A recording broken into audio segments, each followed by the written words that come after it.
Hello, and welcome to the Passion on Purpose Leaders on Center Stage podcast. I am Steph, and I'm the owner and creative director at VIM. VIM's mission is to showcase the enthusiasm and passion of business leaders nationwide. I cannot wait to have you listen to the show, and stick around. At the end, we talk a little bit about how you can be my next guest.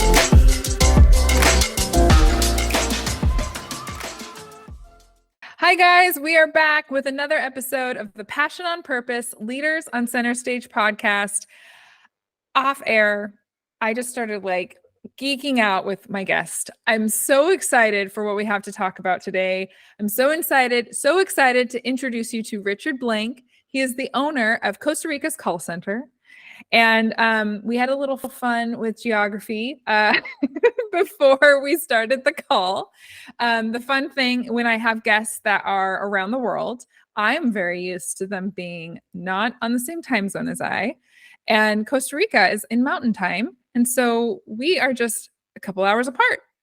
So anywho, introducing Richard Blank. Richard, thank you for being here.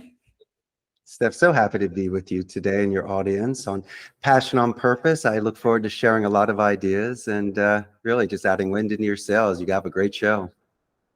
Thank you. You've already done that. Like I said, I'm really excited to talk about all of the great things that you're doing for the people you're serving, the people in your community. I just truly that means a lot to me. And so we're going to do like we always do and just jump right on into my hard-hitting question, okay? Perfect. All right. What is your why? My why is fulfillment. It's about having balance. If I'm not true to myself, then it's a fake life. You're wearing a mask. You can't hold it for that long. You're a one-trick pony. So my why is really just more of, it's something that's natural to me. Instead of explaining it, it's really just looking at my track record and seeing why I made this adventure. And it's really self-explanatory.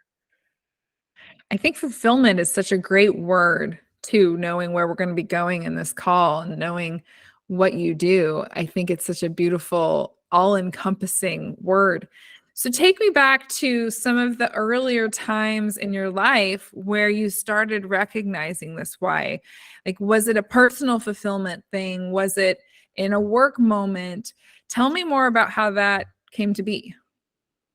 That's an excellent question. In fact, I don't mind disclosing this with you. It goes way back, where when your family is giving you certain opinions or has expectations in regards to your career. My friend, I didn't go Ivy League. My grandpa went to Harvard Law.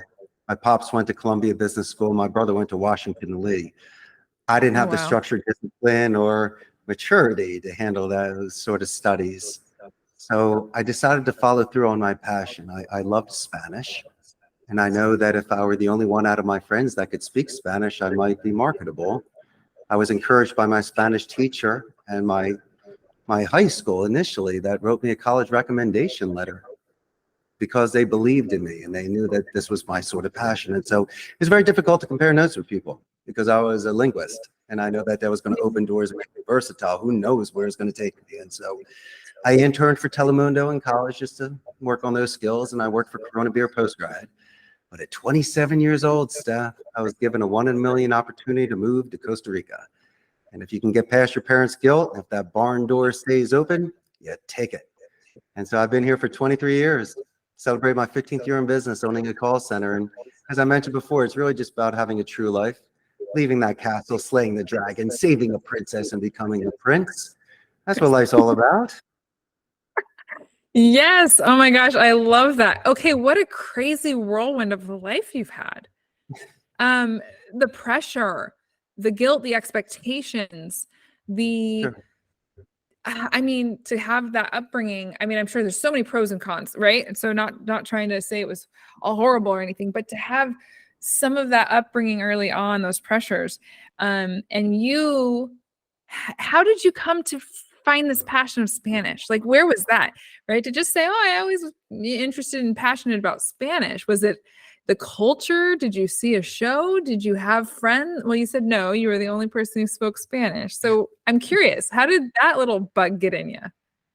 Well, I grew up with a very comfortable family. And so during spring breaks, we would go to Mexico. So I've been to Acapulco and Puerto Vallarta. And as a little boy, besides enjoying the beach and the Mexican flair, I probably brought back about 30 vocabulary words.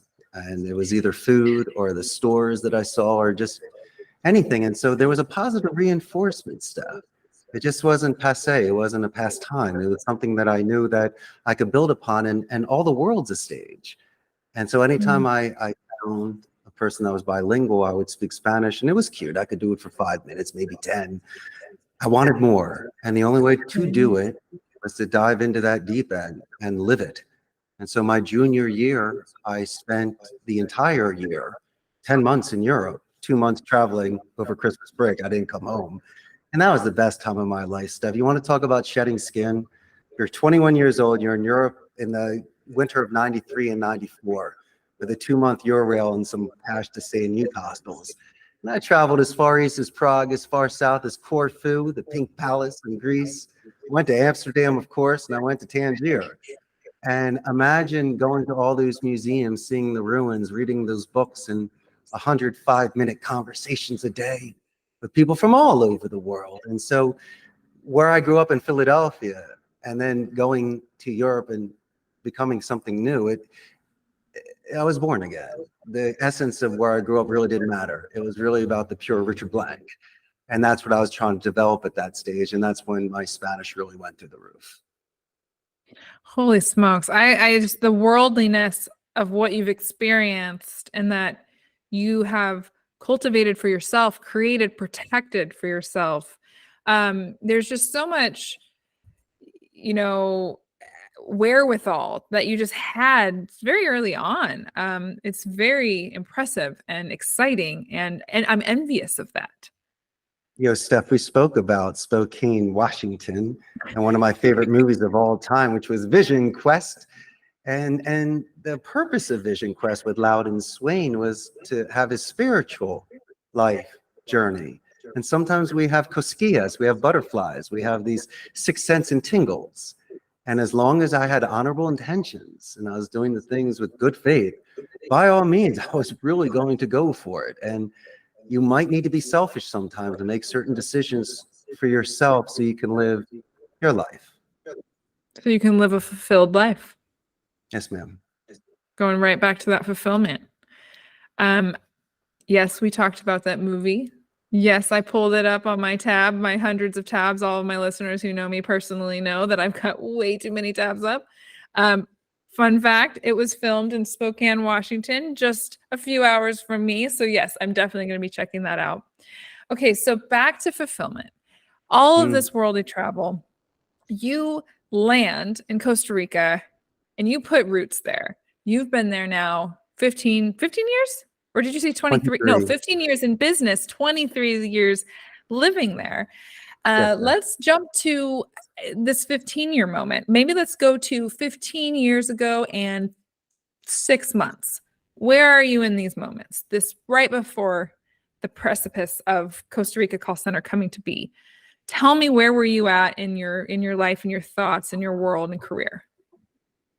Instead of 2 months, I spent 4 years working in my friend's center from 2000 to 2004, learned the business from the inside out, decided to work at the family real estate company, making calls from Costa Rica to a brokerage out of Arizona for my brother. But when the market crashed, this is where I was at. I had a little bit of money saved for at least 2 years worth of living. And I was in my mid-30s. I had maturity and impulse control and some capital. And I really wanted to throw my hat in the ring. What could I do? Well, I knew this industry. But I could start small, Steph. You'll love this. Started working out of my home, put the website up in October, landed my first account February 6th of 2008. But I was renting a turnkey station from a blended center, like an internet cafe. There was no privacy, but it had reliability. So I paid the taxes, made my margin, and I could scale accordingly.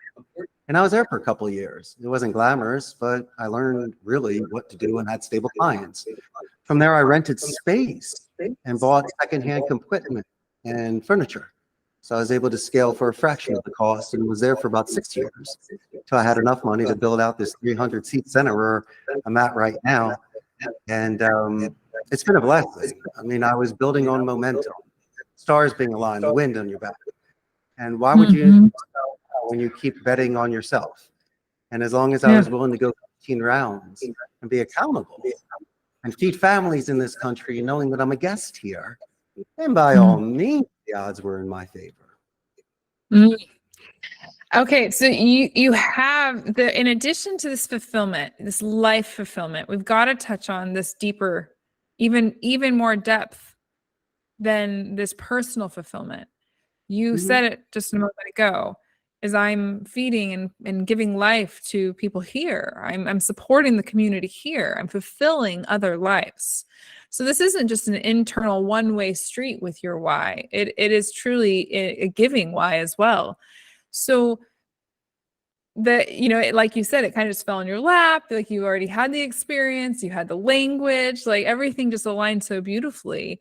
But what I love about I have such amazing guests because the passion is just so deep within. How did you feel? How did you find some of these earliest people to join you and to believe in you as an outsider? Because I think that was probably a barrier, and maybe not as much because you'd been there for a while. But how did you get that buy-in from? I mean, you said a 300-seat, building, so you have a huge team with you now. How was that journey?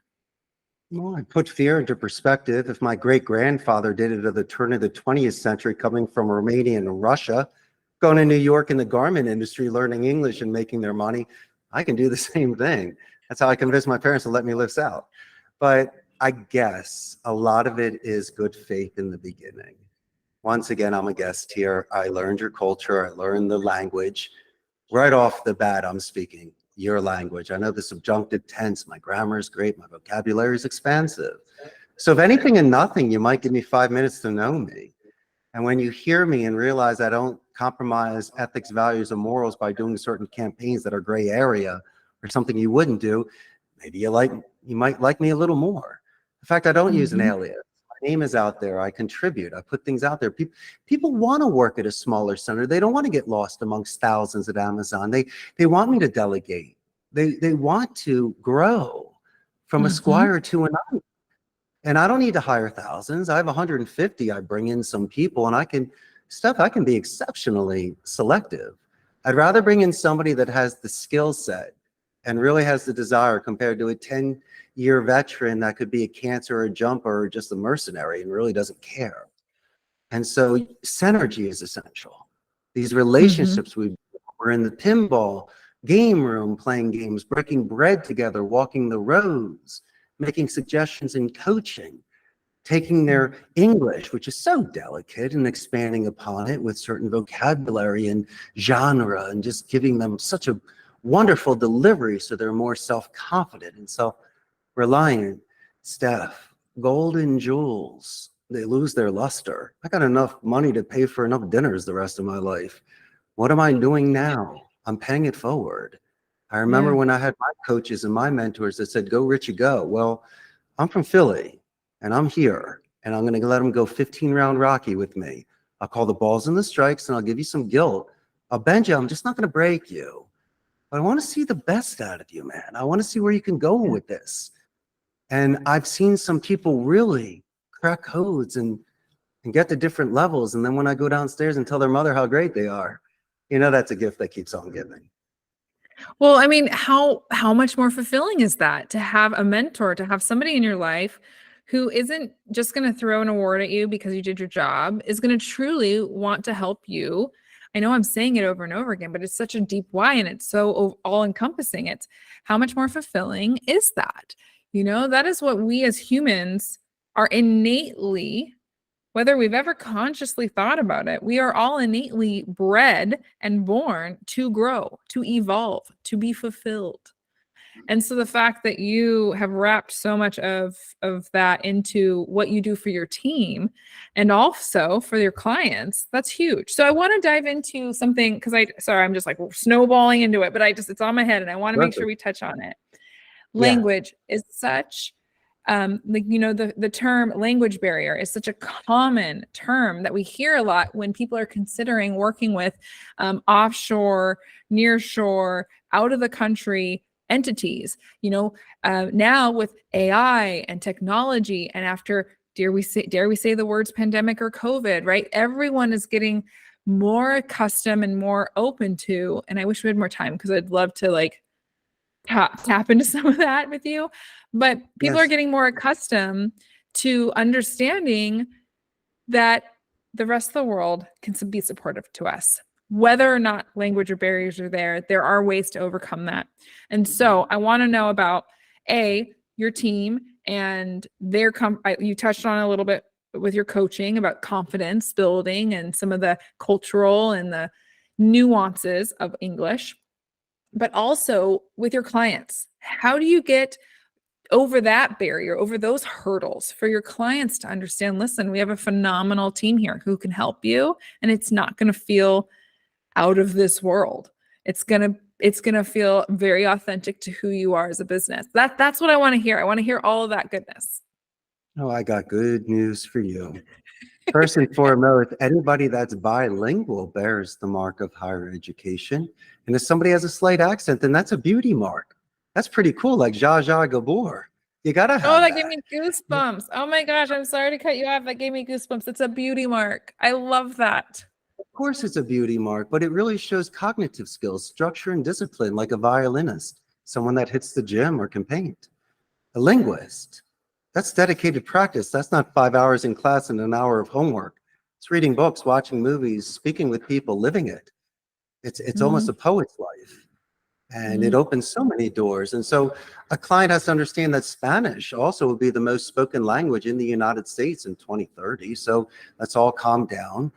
I will say this diplomatically, but I think more North Americans may be more attuned towards a Latin accent than a Middle Eastern and Asian accent in regards to customer support. Because I know that the India and the Philippine centers get a bad rap, even though I think they're phenomenal, but that's almost stereotypical call center agent. Now, mind you, Hollywood glamorizes it. Wolf of Wall Street, Boiler Room, Glengarry Glen Ross, you name it. But there are a lot of individuals that make and receive calls, and I prefer that over omni-channel non-voice support. I have a form on my page. You can fill it out. I prefer a phone call. You can retain a client. You can upsell. You can get a referral. You can get an exit interview. The moment that you just stick to filling out forms, the client's gonna pop. And if they finally get somebody on the phone, they're gonna go guns a-blazing. And don't be surprised if you lose them. And I stress to my clients that even though they might have a slight accent, they're still able to extend empathy and show active listening and make suggestions. And these are the sort of things that not only can be taught, but my friend, we can really expand on their bedside manner and those soft skills. So people give us a positive escalation. They ask to speak to a supervisor. They let me know how amazing Steph was on the phone, and I say, I know. Tell me something I don't already know. That's why we're buying a pizza tomorrow, because she gets another prize. She's our #1. And so when you do that sort of happy, you make happy house. And then people don't want to leave anymore, and all they want to do is grow. You just have a really amazing sense about the way you want life. You want others to live life. And that is, I mean, even before we went on air, right? I noted that you have a jukebox behind you, and you have pinballs downstairs, and you have candy behind you that I'm like seriously considering, like, who needs a bookshelf? Can I get a candy shelf? Like, my husband listens to my show and he's going to go, no. Recess and dessert, the best things ever. So, the other day I ordered dessert before dinner. I knew I wanted to eat dessert. I got to share something. We didn't speak about the bad, but I got to be devil's advocate. I do have a heavy heart from time to time. There are people, we start strong, but they'll leave without a 2 weeks notice. There is natural attrition in any business. People leave because of scheduling conflicts. Closer to home, a family member works there, more money. But no one ever leaves because of a walk of shame. And I try to, I said it earlier, is the dignity, because when I worked at my friend's center, I didn't start C-level. I sat in the cubicle with the proletariat, happy and sad and good and the bad. And the main gripe people had was they felt expendable. They felt like they're a number. They didn't care.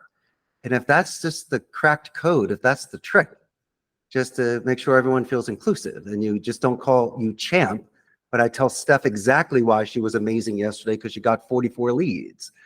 That's the difference you were mentioning earlier, that I really took the time to get to really know you. Yeah, you genuinely care about your people. Like, Yeah. that's huge.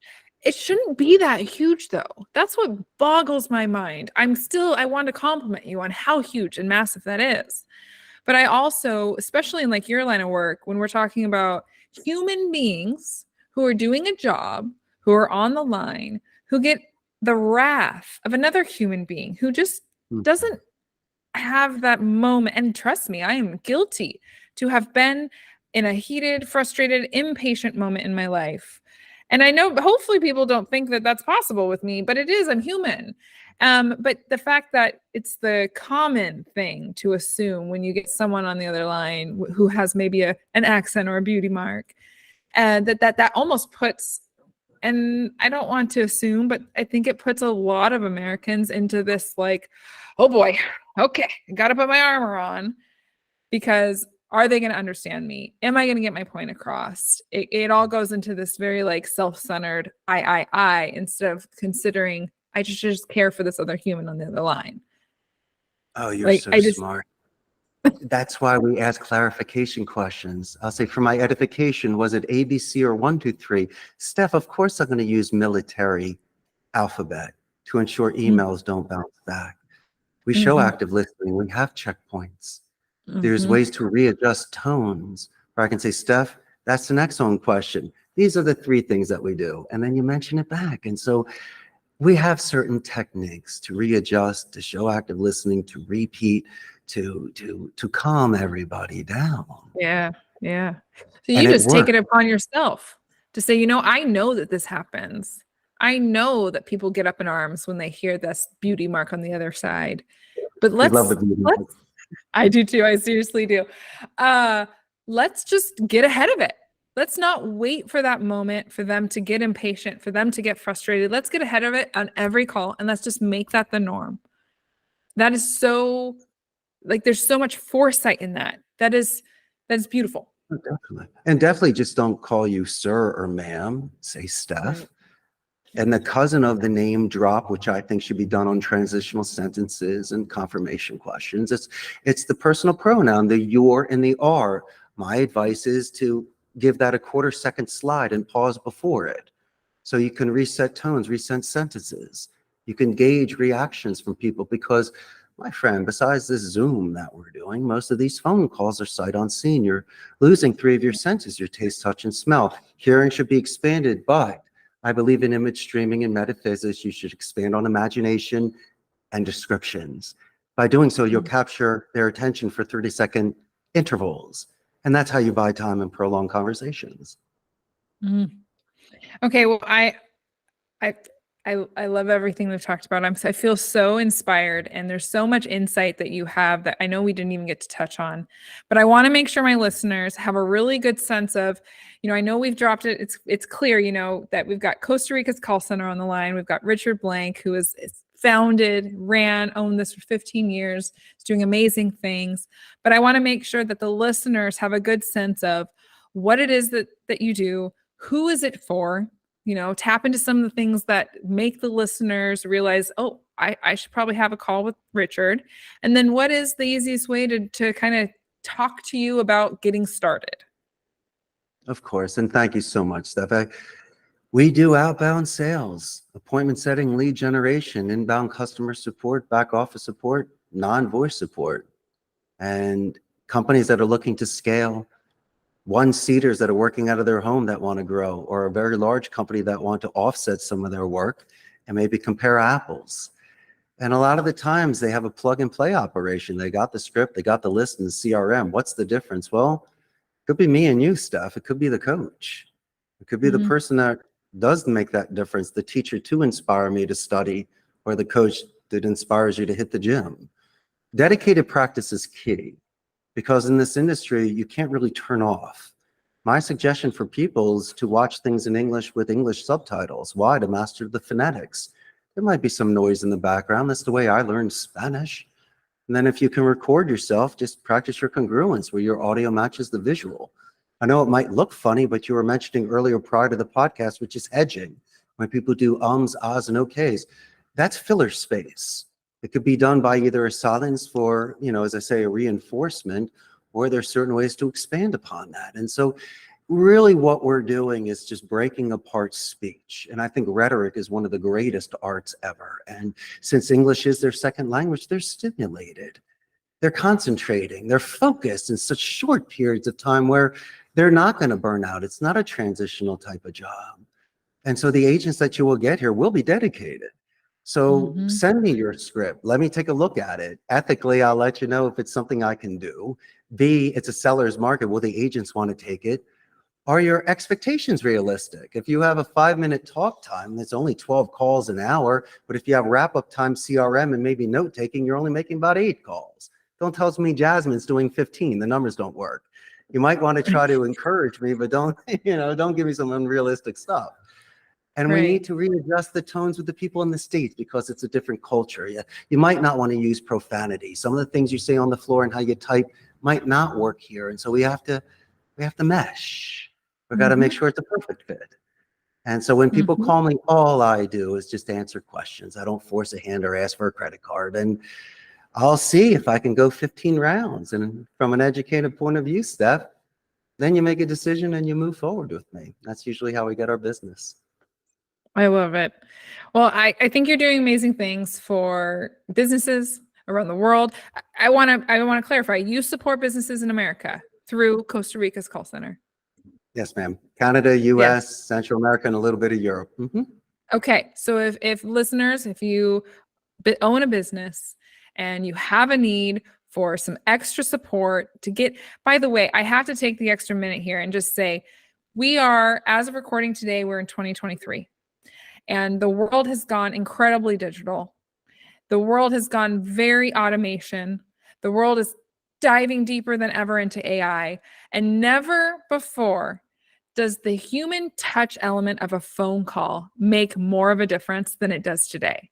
So the work that Richard and his team is doing by picking up a phone call on behalf of your business with quality, dedicated, focused people, it's going to be light years ahead of anything some sort of chatbot, automation, AI is going to do. So I just truly believe in what you're doing. And I really hope that the listeners take the time to, in the show notes, guys, I'm going to put the Costa Rica call center. It's an easy URL, CostaRicaCallCenter.com. I'm going to make sure that's in there. Richard's also super smart, and he has a big green button right on his site that says CEO Talk. Oh, now I'm making myself a liar. CEO hotline, big green button, can't miss it. Click on that, fill out the form, get in touch with Richard. He will personally chat with you, and you guys will talk about how can you get some support for your business. So thank you again, Richard. I'm just so jazzed that we got to chat. This was a lot of fun. I had a great time, Steph. Good. All right, guys, until next time.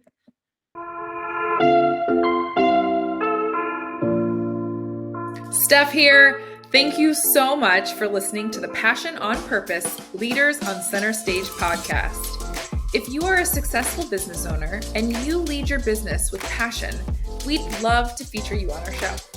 We'd love to share with the world what makes your business great and how you have intentionally led passion throughout your business.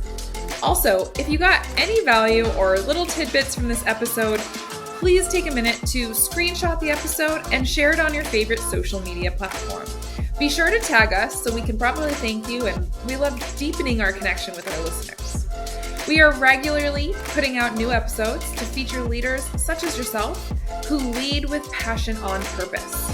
So be sure to subscribe to our show so you don't miss any future episodes. For more episodes, guest information, or details on the show, please visit getvim.com/passion on purpose. That's getvim.com/passion on purpose. Once again, I'm Steph. I am the owner and creative director at Vim, and thank you for listening to the show.